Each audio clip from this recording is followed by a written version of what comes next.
विचार सार परमा माध्यम जगद व्यापिनी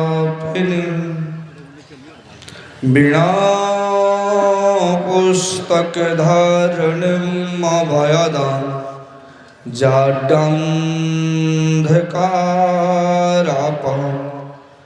हस्ते स्फटिकमालिकां विदधतीं पद्मासने संस्थितां वन्दे तां परमेश्वरीं भगवतीं बुद्धिप्रदां शारदां बुद्धिप्रदां शारदां।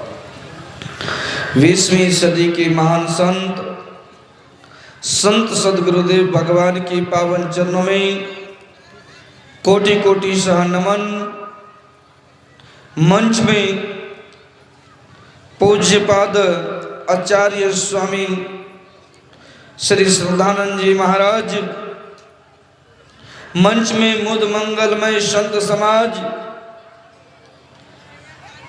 कमेटी समिति के पदाधिकारीगण, सुप्रसिद्ध संचालक महोदय प्रकाश बाबू, आए विद्वत जन, सत्संग प्रेमी महानुभावों, माताएं तथा भक्ति मती भाव।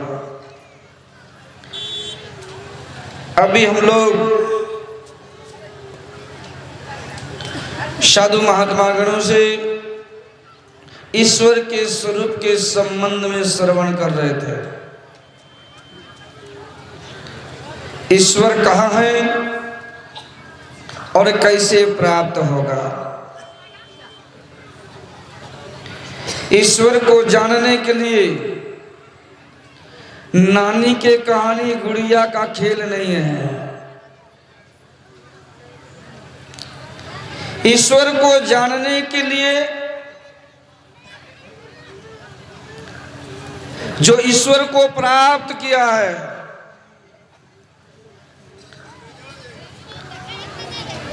उनके सानिध्य में जाना होगा। आप लोगों ने सुना ना कि स्वामी परमानंद जी महाराज कह रहे थे बंगला के स्वर में, मुझे तो उतना सुंदर बंगला नहीं आता, टेढ़ा बोका थोड़ी ठाड़ी थोड़ा बहुत आती।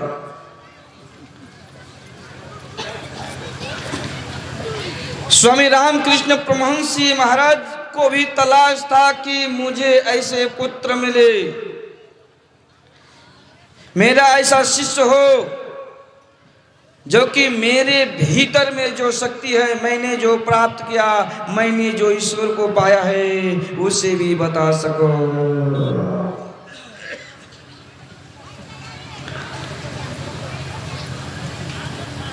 समर्थ रामदास जी महाराज भी सोच रहा था कि मेरे कोई योग्य शिष्य मिले। शिवाजी मिल रहे ना, धर्म का प्रचार किया ना,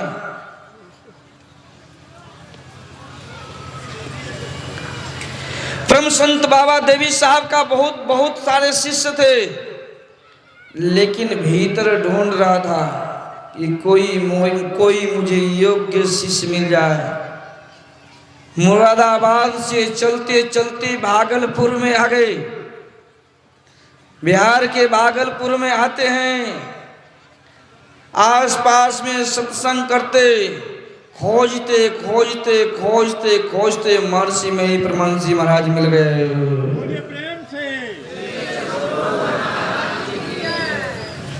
ऐसे रामकृष्ण परमहंस जी महाराज खोजते खोजते एक गांव में चला गया। सत्संग शुरू था, गाने के लिए कोई मिलता ही नहीं था। उनका मित्र के यहाँ आए थे रामकृष्ण परमहंस जी महाराज। अब नरेंद्र को खोज रहा उनका मित्र, अरे नरेंद्र गायक है नहीं, चलो तुम तो बहुत सुंदर गाते हो, चलो गुरुजी आए हैं। खूब सुंदर भजन उन्होंने सुनाया रामकृष्ण परमहंस जी महाराज को। कौन सा भजन था मुझे तो याद नहीं है, लेकिन स्वर में बता सकता हूं। सतगुरु तेरे चरणों की जरा धूल जो मिल जाए, सच कहता हूँ बाबा,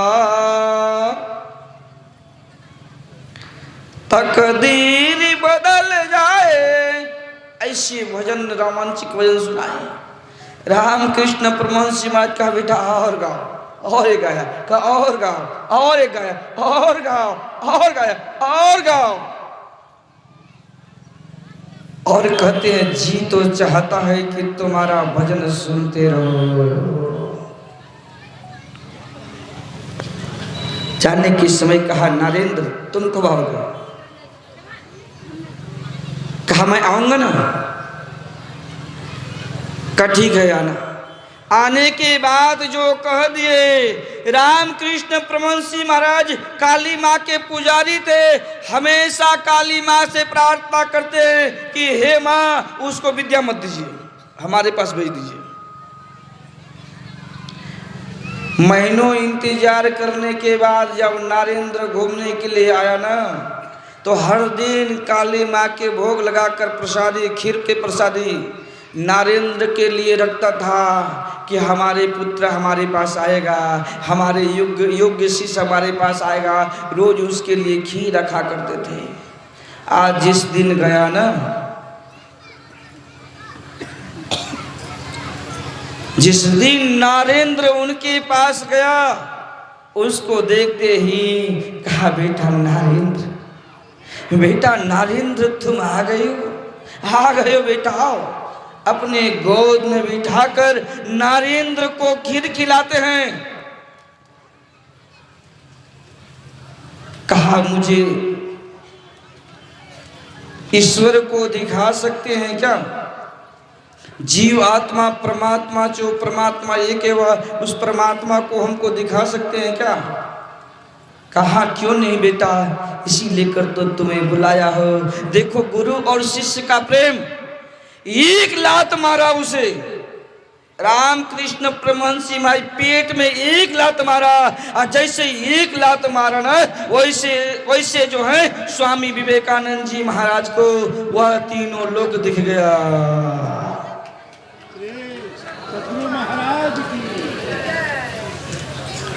गुरुदेव के डांट फटकार भी हित के काम में ला जाता है। तीनों लोक दिख गया उन्हें, ब्रह्मलोक, शिवलोक, ना जाने कितना लोक दिख गया, कितना भगवान का दर्शन। भाई ईश्वर को कौन दिखाएगा? हमारे गुरुदेव ने बड़ा सुंदर संतवाणी में लिखे हैं, जीवो परम पिता निज चिन्हो। निज का मतलब अपना होता है, तन मने शरीर, और निज मने अपना तन मने शरीर। इस शरीर के भीतर ही जीव आत्मा परमात्मा है। इस परमात्मा को कौन दिखाएंगे? तो गुरुदेव की वाणी में है, जीवो परम पिता निज चिन्हो। कहते क्या है? आप लोग नहीं जानते हैं क्या कि कंजूसी करती हैं? अरे बोलो हृदय से, जीवो परम पिता निज चिन्हो। कहते राम हितकारी क्यों नहीं बोले भाई आप लोग? राम ने हितकारी है, लेकिन गुरुदेव ने कहा नहीं, संतन हितकारी। जो संत होते हैं वह हितकारी होते हैं, वह परमात्मा का दर्शन करा देते हैं। एक बार एक छोटू सा लघु कथा। अगस्त मुनि के बहुत बड़ा आश्रम था।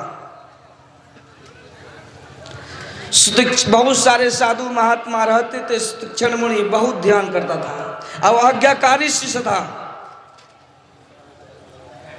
गुरुदेव उनका परीक्षा लेने के लिए वह सारे शालिग्राम भगवान सबको तैली भरकर जा रहे थे। कहा गुरुदेव कहाँ जा रहे हैं आप? तीक्ष्ण मुनि पूछते हैं गुरुदेव कहाँ जा रहे हैं? कहते हैं बद्रीनाथ का जा रहा हूँ। कहा गुरुदेव भगवान को तो रहने दीजिए, क्या हम जैसे दास से विश्वास उठ गया है क्या? शिष्य से विश्वास उठ गया है क्या? कहा ऐसा कदापि मेरे मन में नहीं था। यदि तुम कहते हो तो शालिग्राम भगवान के रख देता हूँ। छोड़ दिए, चले गए बद्रीनारायण के ओर। उनको मुख्य आश्रम का मुख्य व्यवस्थापक सब कुछ बना दिया। सुतीक्षण मुनि स्वतंत्र हो गए, गुरुजी चले गए, चिलवा स्वतंत्र हो गया। गंगा के यमुना के किनारे टहल रहे थे, जैसे बाबा के आश्रम है ना नदी के किनारा, ऐसे टहल रहे थे। एक पेड़ था, उस पेड़ में खूब जामुन भरा हुआ था, जामुन का पेड़। जामुन उसे बहुत खाने का मन किया। अगल बगल में देखा कोई पत्थर ढेका नहीं है, वो दौड़े भागे जाते हैं। वह शालिग्राम उठा कर लाता है, उसी शालिग्राम से चला तो दिया। शालिग्राम से इतना जामुन तो गिर गया, 10-20 जामुन तो गिर गया, लेकिन शालिग्राम पानी में चला गया। खोजते खोजते नहीं मिला, सोचा क्या करे। जामुन बड़ा था, उस जामुन को रख दिए। अब उसको धो धा किए न, कई दिनों में एक दिन में जामुन का छिकलिया उजड़ गया। तब तक गुरुदेव आ गए, आकर देखते हैं शालिग्राम नहीं है, वो छिलकैया उजड़े हुए हैं। सुतीक्षण मुनि से पूछते हैं कि मुनिराज सुतीक्षण जी, शालिग्राम भगवान का छिलकैया कैसे उजड़ा हुआ है, छिलका ऊपर से? कहा गुरुजी आप चले गए ना, तो हमने दही दूध से खूब रगड़ घस किया, साफ करने का प्रयास किया, इसी लेकर छिलकैया लग गया। बहुत जोर से, मूर्ख, मेरे नजर से दूर हो जाओ, जाओ। देखिए गुरु अपने शिष्य को कभी कभी फटकारते रहे, नजर से दूर हो जाओ। जब तक भगवान को हमारे पास नहीं लाएगा तब तक तुम इस आश्रम में पैर मत रखना, नहीं तो जलकर भस्म हो जाओगे, टुकड़े टुकड़े हो जाओगे, मैं तुम्हें श्राप दे दूंगा। सुतीक्षण जी चले जाते हैं। आश्रम से कुछ दूर जाकर खूब घनघोर ध्यान करता है। ऐसा ध्यान किया कि भगवान को भीतर में प्राप्त कर लिया। आज वनवास काल में सीता जी राम जी के साथ वह साधु महात्माओं को दर्शन करते सुतीक्षण मुनि के आश्रम में आते हैं, वहां भी उनसे कथा सुनते हैं और कहते हैं कि जो भगवान भीतर में मैंने दर्शन किया वही भगवान तो यहाँ आ गया है। का सुतीक्षण मुनि आपके गुरु महाराज के कुटिया जाना चाहते हैं? का मन तो मुझे भी करता है। का तब तो चलिए ना, प्रभु श्री राम कहते तब तो चलिए ना, मुझे भी रास्ता दिखा दीजिएगा। का रुकिए, गुरु महाराज को देखते आश्रम में है कि नहीं। सुतीक्षण मुनि इतना ध्यानी था कि आंख मूंद कर देखते हैं गुरु जी आश्रम में है। का आश्रम में है, पर मुझे भी जाने का मन करते हैं भगवान। का चलिए ना। कहा गुरुजी मुझ पर रुष्ट हो गया, गुस्से हो गए, जाएंगे तो मुझे श्राप दे देगा। कहा मेरे साथ चलिए।